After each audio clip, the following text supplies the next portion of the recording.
What's up, y'all? Hey, y'all. We're here. We are here. We are in our, Temporary permanent space? I guess temporary permanent. We've been, it's funny. We always joke about we're in a different studio. Yeah.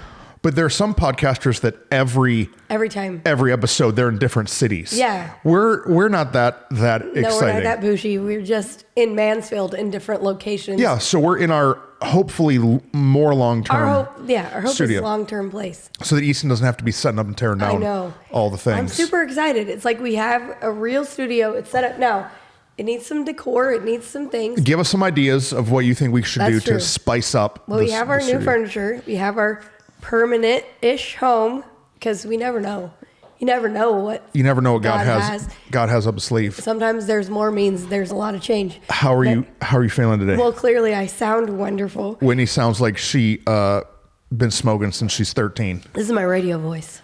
That's your radio voice? This can be my it's radio. actually better than high pitchy squealy. 100%.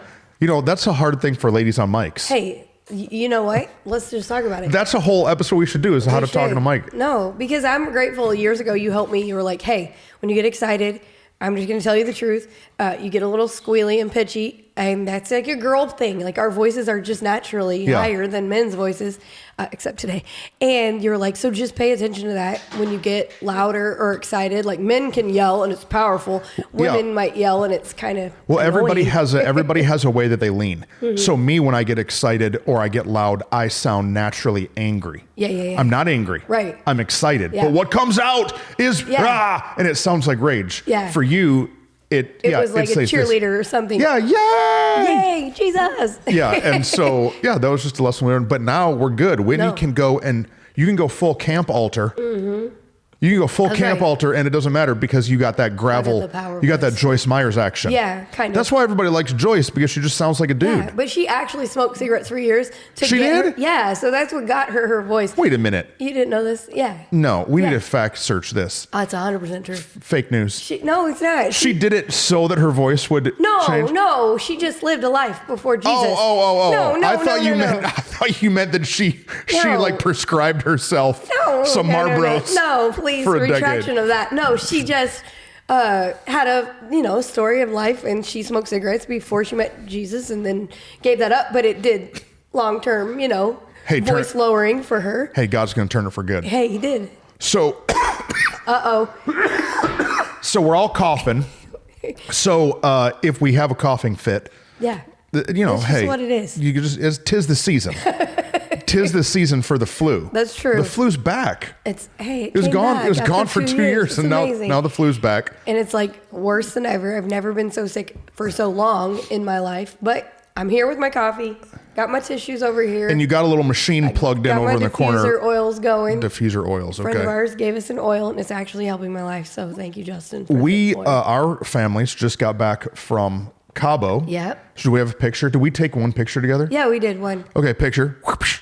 And we were hanging out. Or two, I think, maybe. We were hanging out in Cabo. Yeah. I was sick the whole time. Yeah, you were sick. So it was miserable. I did not go on vacation. No. I just went to a small hotel room alone for near a beach. 6 days near a beach. Yeah, it was an people kept saying, I saw you on the patio or on the what's it called? Patio, that's right. Patio of the room. So I'm still beating that. Yeah, it was a mess. So I tried to soak up in the sun, but by about 6 p.m. every day, my head felt like it was going to explode. And then I'm a recovering alcoholic. No. Cigarette-aholic. That's coffee-aholic. No, people pleaser. What is the word? So you take care of all the things. Yeah. So you just keep pushing it even though you're sick. And so I'm recovering in that. And so there was one night when I couldn't do it. So I was like, sorry guys, love you, stay in the room. But then I kept being like, if he can't show up, then I have to show up. Is that what you're doing? Was I me being so sick was making you worse? No, but that's just like, can I do it? Can I make it? Okay, I can. I'm going to go. And so just take the drugs and go. But I still rested more. I told Aaron, I think it was the best, my anxiety of vacationing, because I like to go and see it all new. I think my body caused me to have the least amount of FOMO I've ever had and just relax, but I still have not recovered. So we're working on it. So every year we take that trip Yeah. in December as like a rest and recharge. So pray for your boy, because I That's didn't right. actually get a vacation. Yeah, pray for us. But I'm taking my kids in January Yeah. to Great Wolf Lodge. that's good. And that's a very relaxing. Yeah, it'll be super relaxing. But it'll fun. be connecting time with your families is good. Yeah. But while we were gone, while we were sick, we've been airing some of the best, I think, podcasts that we've ever recorded. Dude, we've had some I think these chairs help too, you know? We started with the big table, and so we were like business Yeah. CNN. I know. I do kind of think we might need to scoot them. Do you wanna turn 'em? at each other? Okay. A little bit. Do you wonder? Because I feel like I'm a little bit like, I wish. Can I do it? Yeah, Easton's looking at us in terror.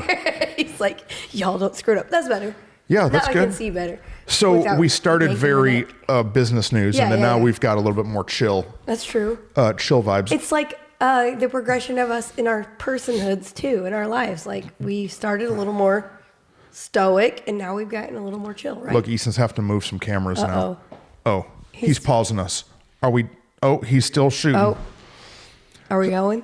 So, Okay. so yeah, we've had some pretty intense conversations Yeah. over the last three episodes. 3 episodes. So that's a series. Maybe we did a whole did. mini series within season. Oh, look at us, pastors. And so we talked about church hurt. Yeah. And said a bunch of stuff. A bunch of stuff, a bunch of true stuff, a bunch of vulnerable stuff. Yeah. And you know what I love and what we talk about all the time is the response from the people who watch the Tug of War. That Yeah. like that's why we're doing what we're doing, and we have had overwhelming response to this topic that we talked Yeah. about. Lots of response. People saying thank you for just talking about it. Yeah, for being willing to just open up and share. I think that so often we think we have to be guarded and we can't tell our stories, but they're so grateful that we are because they just want to know. Me too. Mm-hmm. People just want to know. Have you been there? Have you? You know, I was thinking about it when you were sick in Cabo. You and Easton are both alike in this. There were you're not sick very often, and so there were times when you would say to me, is this normal? Has this happened to you before? Like, am I supposed to feel this way? Is this okay? And because for you, knowing, oh, this is how, because I was a couple days ahead of the sickness from you.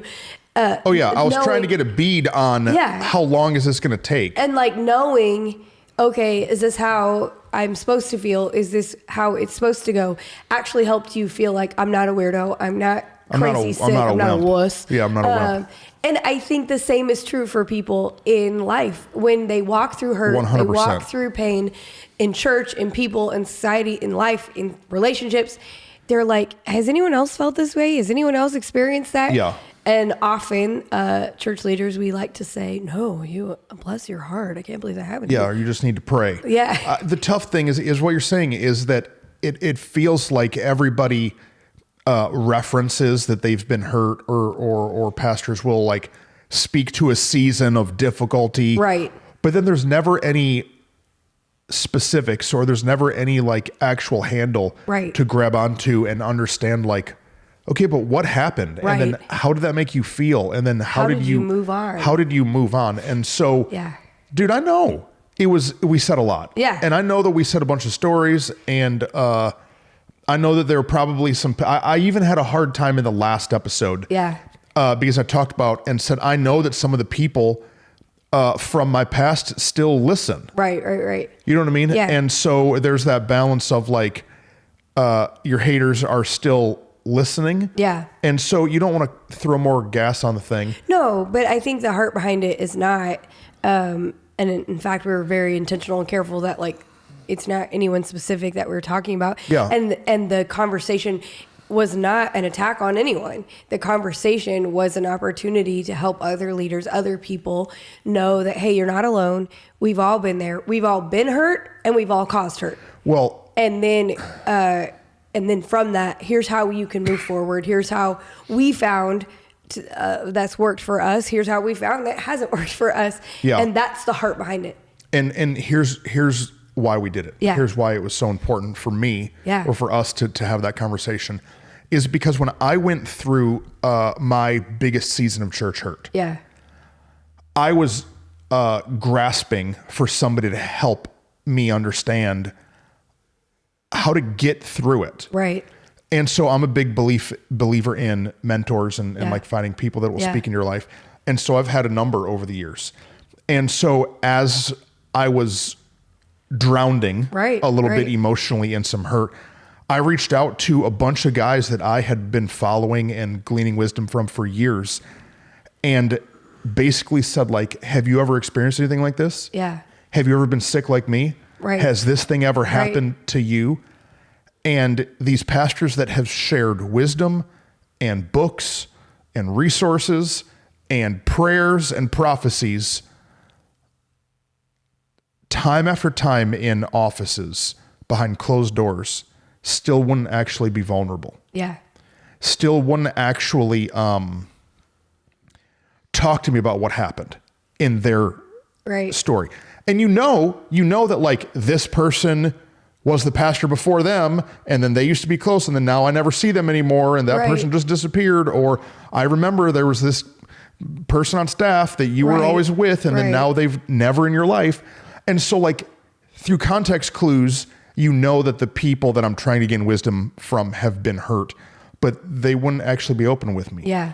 And so I was finally kind of on my last leg, and called a pastor that's been a mentor voice. Yeah. And kind of a more distant one. You weren't as close. Not as close. Yeah. And got into his office and basically said, I need to know, have you ever felt what I'm feeling? Right. And he kind of beat around the bush and hemmed and hawed a little bit, and then finally started talking, and he started crying and telling me some of his story. But not even... He wasn't even telling it to me from a position of healing. Yeah. He was telling me of it from a position of processing. Yeah, yeah. And like before I knew it, I was going to him for wisdom, and now I was the counselor, and he was the one in the chair. Yeah. And I think it was lethargic? Yeah. Cathartic. Cathartic. I think it was cathartic for him to even talk to me. But it was finally like, oh, Superman bleeds. Yeah. And you I don't know if you know Rocky, but in Rocky IV, finally Rocky cuts Ivan in the last fight, and his trainer starts saying, he's not a machine, he's a man. And it was finally this moment for me, talking with another like alpha, I'm air quoting for those of you that are just listening, talking to this alpha pastor, and seeing that he bled too was so healing for me. Yeah. Because it made me feel like not a wuss. It made me feel like I wasn't just some broken little kid. So why do we have that 3 episode long, kind of tough, arduous conversation? Because I have so many friends that are watching, and so many young leaders now that are watching, that I just want them to be able to know it's okay to hurt. Right. And you're not the only one. You're not alone. And you're not a weirdo. You're not weak. You can keep going. Yeah. You can do this. I think that's the biggest like attack of isolation, is to make us feel like we're the only one. And then it's like, well, then I'll just quit. Yeah. And like for you in that season, it was like, should I just quit? Like, what should I do? Is this not survivable? Yeah. And when you think you're the only one, then you play yourself your own pity party. Right. Absolutely. And so what I had started to fall into was this pity party of woe is me. And where is God? And why did the devil win? And like all this pity party stuff. But then when you realize, the Bible says that all things are common to man. Right. When I started to realize, and I just saw one other pastor bleed. This guy always smiled on stage. When we finally would bleed and cry behind a closed door, it gave me some like, oh, maybe all those other people who haven't been able to be honest and transparent about their church hurt. Right. They just can't yet. They just can't. And so I just committed that as I grow and God gives me a platform, not even the Tugmore is a great platform. Like my hope is that in time, people will continue to go back and keep watching and learning. Yeah.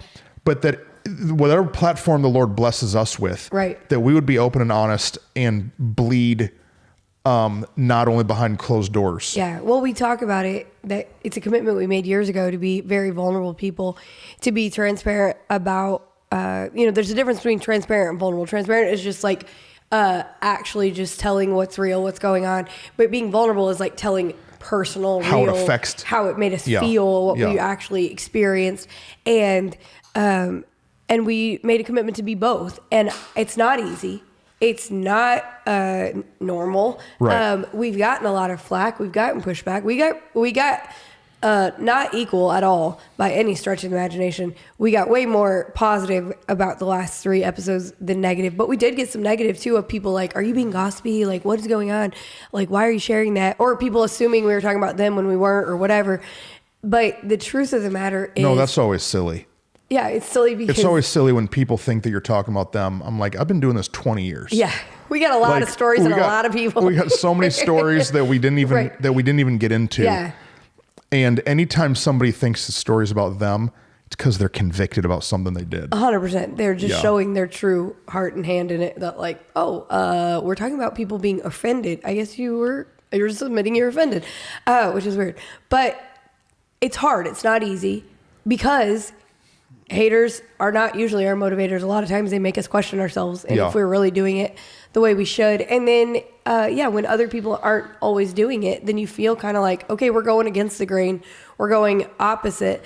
But I think the reason you found what you found is that for so many years, pastors have been made to believe, lead church leaders, people who are men and women of God, that they have to put on a strong front because what we think is that if we admit weakness, what we're showing is weakness of God, not weakness of ourselves.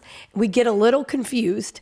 And I think so often they think, I mean, it's 2 things. I think there's pride and arrogance that's connected to it. But I also think they've been conditioned that way because if I say that I was weak, then I'm saying that the God in me was weak. And I'm like, no, you're just a human. Yeah. You're misunderstanding what the relationship between you and God is. It's that you are human, therefore you need God. Not that God failed in you. No.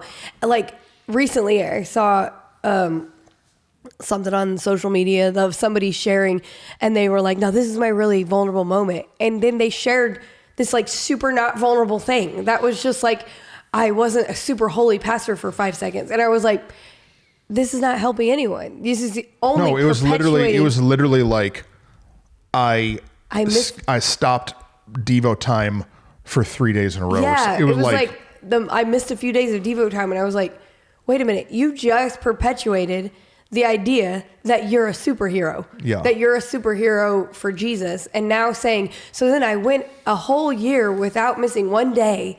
I'm like, you really didn't miss one day? Okay, cool. If that's what was your conviction, that's awesome. But that's not that vulnerable. You're not really sharing how you're feeling. You're not sharing what's really happening in your life. Let's not get it twisted and think, oh, now I'm being so vulnerable. No, it's freaking hard to be vulnerable and to tell the truth about what's going on. No, it's true. Transparent is, transparent and vulnerable. They're what is it? Kissing cousins. They're different. But the same. I think that a lot of times, as I've listened to pastors, they can say, and I think there's a shift in culture where people are starting to become actually vulnerable and transparent. I think there's a shift in North American culture for sure. But there's this thing that they do where they talk in such vague concepts or vague terms or like I love TD Jakes. Yeah. Old TD, like old school TD. Old school TD Jakes. But he very rarely has a personal story. Yeah. Whereas now Michael Todd is telling every personal story. is the antithesis of the coin. That now he is extremely vulnerable and telling his own personal stories. And it's dangerous though. Right. It's dangerous to tell that personal stuff. And I think that you just as a leader have to decide what kind of person are you going to be. Well, yeah, it can be dangerous. Because like John Maxwell is great, but like how many quotes, like, dude, quotes don't really help me. Right. You know what I mean? No, it's a personal story that helps me. The reason that we love David and Goliath, right, is because we know the battle of his journey. We know him in the cave. We know him alone. We know him on the roof when he shouldn't be. Like, we know the behind the scenes parts of the story, we know that Paul was killing Christians and he was beaten and shipwrecked. And right. so He didn't hide that part under the rug and then just become the guy who wrote the New Testament. But instead, that's part of the story. Yeah. I hear pastors talk, they love Peter. I love Peter. I really connect with Peter. Well, right. You connect with Peter because he was cussing people out. Yeah. And he's chopping off ears. He's because angry. Because he's afraid and because he's sunk when the waves got high. That's why you connect to him. But then we get up and we preach and teach. Yeah. Not those moments. Right. And so yeah, man, I think vulnerability. You said. Okay, you said that's dangerous. And I'm like, it can be dangerous if that's our perspective. But what I love about what Michael Todd's doing, what I love about what we've determined to do in our lives, what I love about what God's called us to do is to shift that paradigm and say it's not dangerous. In fact, what we have found is it's more dangerous to not be vulnerable. It's more dangerous to hide all the things under a rug. It's more dangerous to say, I'm fine, everything's okay. And to not really be willing to be transparent and vulnerable. I think old culture was, you don't want them to see the kinks in your armor. Was it chinks in your kinks? One of those, What's the word? Holes, gaps in your armor that you don't want them to see you bleed, like you said. That that's the old culture because we're supposed to be this leader that they follow. But we need to shift the paradigm to say, no, I'm a human, you're human, and we're on this journey together. And that's how people can actually make progress in their life. Well, what you're saying, what you're highlighting, the danger is okay, it's dangerous to be transparent and vulnerable in the immediate because somebody might be able to make a comment or have an attitude. Right. But what you're saying is what's more dangerous? Right. What's probably more dangerous for me is to not be transparent and vulnerable for a decade and then I get caught. Right. I would much rather talk about my current today struggles with lust. Right. With my wife and with friends and with a healthy community. I would rather talk about that, which is transparent and vulnerable and feels dangerous. Then I would rather hide all that crap for a decade. Right. And then it all blow up and lose everything that I have. Absolutely. That's what you're saying. Because then, but when you're transparent now and vulnerable now, it leaves you open for a couple people on social media or online to lob comments, which they don't know what the junk they're talking about. Right. No, right. And I would rather help the masses than be concerned with the opinions of a few immature, easily offendable people. Absolutely. And I'm like, it may look... Dang, that was a sentence. No, it's true. Say it again, then. I would rather use my experience and my story to help a large group of people than silence myself and not help a big group because there's a very small few of people that are looking to get offended. Absolutely. And that's what happens is we allow... It's happened to us before. There have been times when we have had critiques or when people have been frustrated and I've called you or you've called me and said, should we change what we're doing? Are we doing this right? Are we doing this wrong? Should we tone it down? Should we ramp it up? Whatever it is. But the truth is we know what we've been called to do. We know who we are and what we've been asked to, what our assignment is. And our assignment is to be vulnerable, transparent people and to hopefully help other people, make real change in their life, to actually go from people who maybe once were struggling with some things to have now found freedom in those things, to once were offended and hurt and literally crippled by what the pain that was caused them by people, to now people who love people, who serve people, who give their life to it. And so we have to allow ourselves to go, wait a minute, which crowd is more important? So what's the difference between helpful and hurtful? What's the difference between transparent and vulnerable and gossipy and combative? Something I've always heard is that gossip is talking about specific people without any ability to help or bring any change. And so I think what's real careful and intentional is you and I have been to conferences where they've shared stories and they've been very specific about our board member in 20 whatever stole money from the church or whatever. Well, Ed Young has done that. Yeah. And dude, it's helped me so much. It's been super helpful. Yeah. Now, he didn't say their name. He didn't blast their picture on social media. He didn't actually tell their address or whatever. Yeah. But he tells the story that still protects the guilty parties, but brings help to others. But if the guilty party's listening, they know that it's them. Yeah, but that's on them.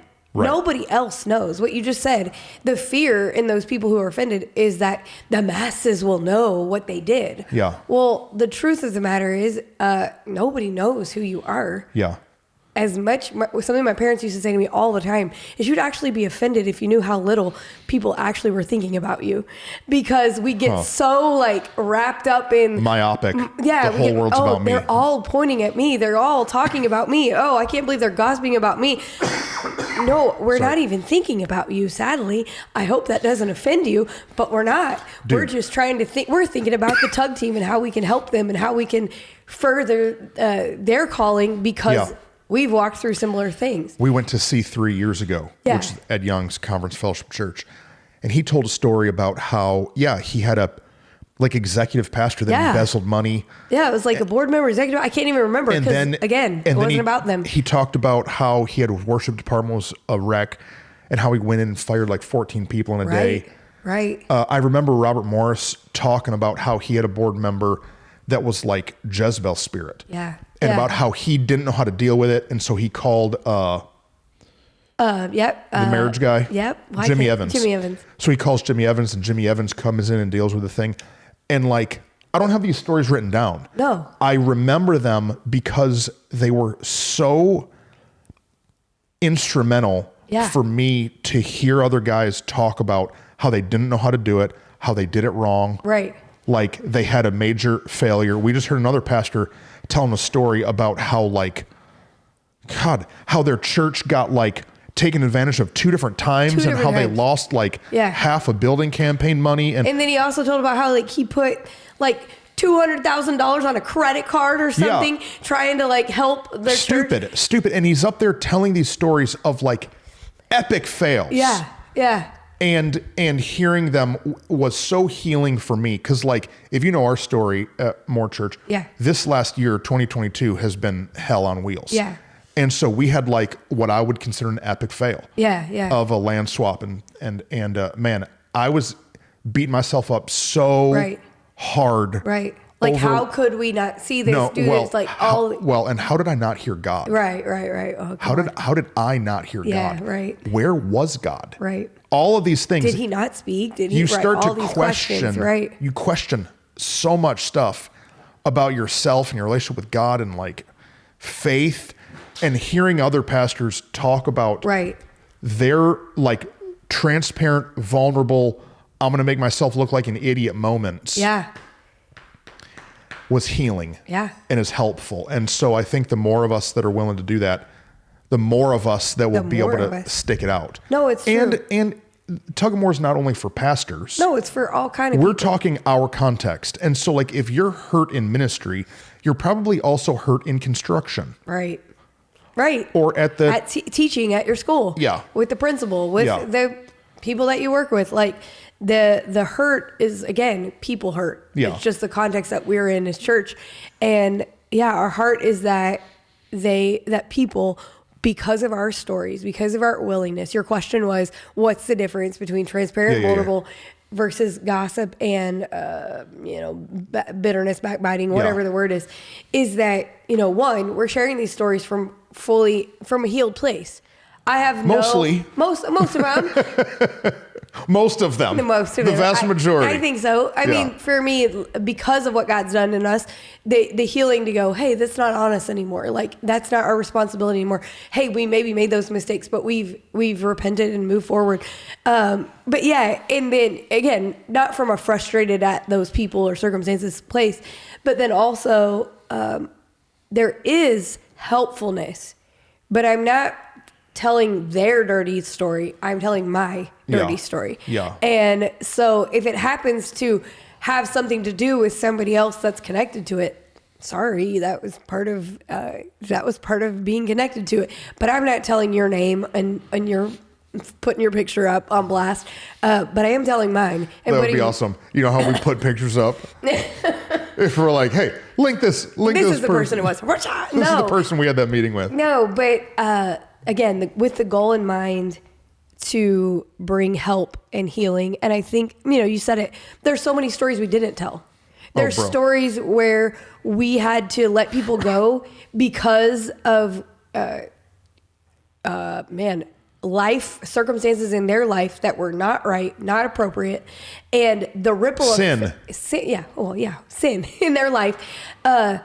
And the ripple effect of that was other people were frustrated at us, mad at us, left the church because they didn't understand. But one, we're not going to tell their story, so we didn't. And two, the very same sin issues they were dealing with here, funny how they follow you wherever you go if you don't deal with them. Yeah. And those came to pass again in the next place they went. And so in the end, like, it was revealed that we were correct. But all those people that got mad at us and left, they're still mad and left. Yeah. They're still gone. Yeah. And so we still had to deal with the hurt of like, man, our decision caused pain in places, caused hurt to all kinds of people. The people that we had to let go and the people who left that we wouldn't tell the ugly truth of it all to. And yet it was the right thing to do. Yeah. And those are hard ones. And so like there's all kind of stories we can share. But the heart of that, the heart of our vulnerability is simply to say, you're not alone. We've all been there. And hey, let's keep going together. Yeah. So what's the moral of the story? I don't know. I thought that was a moral story. Well, yeah. Yeah, it is. The moral of the story is you're not alone in it. Yeah. Don't let it kill you. Yeah, don't let it kill you. And don't let it kill you because it's going to keep coming. Yeah. Bless you. Sorry. My bad. 'Tis the season. Yes. There's always going to be somebody right else. We just had a meeting a week ago with some people in the church who are, you could not be more connected. Yeah. You could not be more involved. Right. And they met with us and they told us that they were leaving the church. Yeah. For no, I don't want to say good reason because they said that God told them that it was time. Yeah. But with no like complaint, no fight. And I really don't think that there's a... No, I don't think there is. Yeah. I don't think that there's some big thing. Love them, bless them, all the things. But it doesn't mean it doesn't hurt. Dude, it hurts, man. It hurts bad, yeah. I had a guy come up to me yesterday. After today's Monday, we had service yesterday. A guy came up to me yesterday with tears in his eyes. He says, Pastor, what's going on? It's like, what do you mean? What's going on? And he says, there's great people leaving the church. Yeah. Why did they leave? He's crying. Why did they leave? And I didn't really know how to respond because there's a part of me that wanted to cry with him. Right. And I wanted to punch him. I was going to say, same, bro. Yeah. Same. And like, I don't know. And then it triggers all this crap in me 100%. That is like, well, are you now just going to leave? Right. Are you just going to be like, well, they were great people. And if they bounced. Yep. So moral of the story is that like being in relationship with people hurts. Yeah. Not just church, anywhere. You have two options. You can either learn to navigate the hurt of people, or you can become a hermit. Right. And you can go full, alone, buy a little cottage out on Alaska. Even if you're not outwardly a hermit, you can become inwardly a hermit. Okay. I've done that before, where I just shut myself down from real relationship, and I'm just, hey, how are you? Good. Oh, great. fake smiles. And fake and not allow anyone actually in, because like sometimes I think about it, when I lay in bed at night and think too much. Like one day when my husband goes to heaven, that's gonna hurt like freaking mother. Like that's gonna hurt so deep and bad because I love that man, right? Me and Rachel, we've decided that we're just going to die. Yeah, this is what you say because you don't want to deal with it. At 100, we're just going to go to sleep. Like the Notebook? Yeah, we're going to go sleep on our 100th birthday. Right. And we're going to say, good night, I love you. Your 100 birthdays are not on the same day. Yeah, well, we'll die on my 100th birthday. Oh, okay, there you go. Yeah, and good night, I love you. Good night, I love you. And then we're just going to go like this. And we're just going to turn off, and then we're going to be in heaven and be like, dude, that was awesome. That was amazing. I'm so glad. And so like sometimes, that's the plan. No, but sometimes when I think about that, I'm like, oh my gosh, that's going to be the worst pain in my life. But then I'm like, but would I miss what I have, the family, the life, the love that we have together. No. But when we get hurt by people, we can start to do the same thing. Yes. We can say it's too hurtful, it's too painful. And yeah, I mean, same, bro. Yesterday, there were people missing that I'm like, God, it hurts. I don't understand why they're not here. And it hurts me deep. And then I'm like, well, then fine. I'll just walk around and wave at everyone and say Merry Christmas and not actually allow anyone in. Make a new friend. But exactly. But the truth is, that's the trick. That's what the attack wants over my life. And that's not who I am. And so screw that. Bump that. Like, I'm just going to talk about the fact that it hurts. And I'm going to keep loving people because missing out on relationship is way worse than the pain of missing and losing some people along the way. That's true. Go ahead. You know what else hurts? What? It's having real fat feet. What are you doing? Well, I wear these joggers. You know, y'all got me wearing these joggers. Yeah. And I got fat ankles. Okay. And so you got ankles? No. I just have aggressively thick ankles and then calves. And then calves. And so my pants always. Is this what you're supposed to have? Yeah. What do you zoom? Can you see my leg, Easton? Look, are you allowed to see your leg? So you can see my leg between my shoe and my sock. No, that's part of it. It's supposed to hit right above the ankle bone. I keep pulling them down, and then this hoodie, it's like it's too short. So I have to keep pulling it down. You're having all kind of struggles today. Yeah, I feel like I got some frump fest. Frump fest? Frump. That's what happens when you don't feel good. Frump fest. Oh, yeah. And when it's Thanksgiving and Christmas, I got some Christy Gates Hale shout out. Oh, come on. I got some too. She gave me some, she calls it Christmas crack. Yes. And it's like chocolate and peanuts. And we still have some in our house, which is shocking because there have been years that it is completely gone in 24 hours. Yeah. Well, Lillian tried it last night and she started eating and I took it from her, put it on the top shelf of the pantry. So her little sneaky butt can't. No, it's true. The only reason I think it survived is because I put it in my church bag and it was at the bottom this morning when I found it. Otherwise, probably would have all got eaten last night. Christy, shout out. We need the recipe for Christmas crack. Yeah, but then it wouldn't be so joyful when she gives it to us every That's year. true. If I learn how. We would have all kind of frump fest going on. Lillian loves to bake.